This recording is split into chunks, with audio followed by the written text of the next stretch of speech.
కేరళ మాజీ ముఖ్యమంత్రి పినరాయి విజయన్ నివాసాల్లో ఈడీ సోదాలను నిరసిస్తూ కరీంనగర్ తెలంగాణ చౌక్లో సిపిఎం ఆధ్వర్యంలో నిరసన వ్యక్తం చేశారు.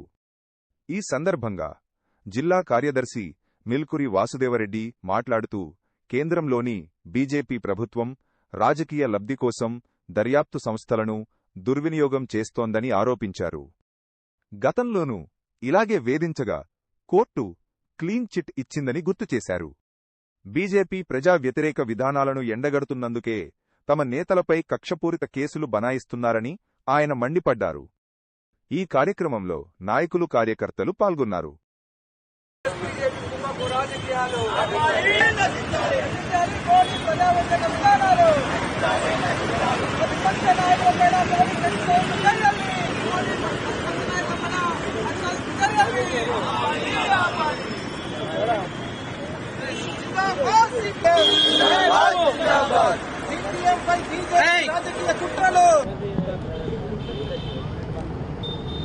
ఒక పథకం ప్రకారం కుట్రపూరితంగా కేరళ రాష్ట్ర మాజీ ముఖ్యమంత్రి సిపిఎం పార్టీ పొలిట్ బ్యూరో సభ్యుడు పినరాయి విజయన్ పైన నిన్న వారి ఇళ్లలో ఈడీ సోదాలు నిర్వహించాలని ఖండిస్తూ ఈరోజు సిపిఎం కరీంనగర్ జిల్లా కమిటీ ఆధ్వర్యంలో నిరసన వ్యక్తం చేయడం జరిగింది. రాజ్యాంగబద్ధ సంస్థలను బీజేపీ ప్రభుత్వం తమ జేబు సంస్థలుగా వాడుకుంటుంది అనడానికి అనేకమైనటువంటి ఉదాహరణలు ఉన్నాయి. కేజ్రీవాల్ ఉదాంతమే కావచ్చు, సిసోడియా ఉదాంతమే కావచ్చు, ప్రొఫెసర్ సాయిబాబా ఉదాంతమే కావచ్చు. ఇట్లా చూసుకుంటూ పోతే ప్రశ్నించే గొంతులను మొత్తం కూడా జైల్లో నిర్బంధించడం, ప్రతిపక్ష పార్టీలను నిర్బంధించడం, ఈడీలు, సిబిఐలు, ఎలక్షన్ కమిషన్ చేత అణచివేయడం జరుగుతూ ఉంది. నిన్న జరిగినటువంటి దాడులు కాంగ్రెసు బీజేపీ కుమ్మక్కు అపవిత్ర కలయిక ద్వారా జరిగిందనేది స్పష్టంగా కనిపిస్తూ ఉంది.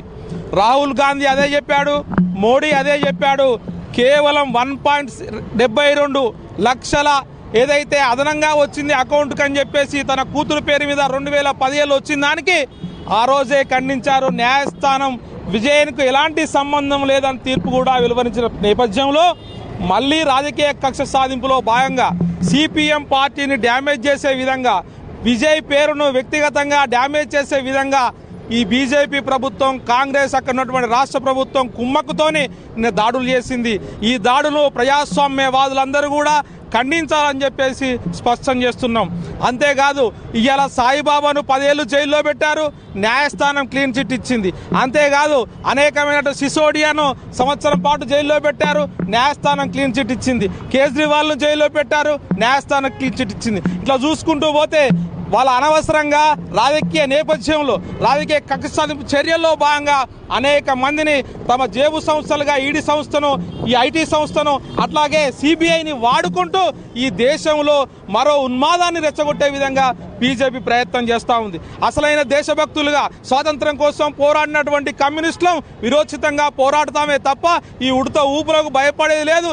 ఈ బీజేపీ ఈడీలకు, మోడీలకు, బీడీలకు భయపడే సమస్య లేదు. రేపు రాబోయే కాలంలో బీజేపీ మతోన్మాద రాజకీయాలకు వ్యతిరేకంగా, ప్రజా వ్యతిరేక విధానాలకు వ్యతిరేకంగా పెద్ద ఎత్తున దేశవ్యాప్తంగా ఆందోళనలు, పోరాటాలను ముందుకు తీసుకెళ్తాం. ప్రజల వైపు, ప్రజల కోసం అనునిత్యం పనిచేస్తామని చెప్పేసి ఈ సందర్భంగా తెలియజేస్తూ ఏవైతే దాడులు ఉన్నాయో ఆ దాడులు వెంటనే ఆపాలని చెప్పేసి సిపిఎం కరీంనగర్ జిల్లా కమిటీగా హెచ్చరిస్తున్నాం. మిల్కూరి వాసుదేవరెడ్డి, సిపిఎం పార్టీ కరీంనగర్ జిల్లా కార్యదర్శి.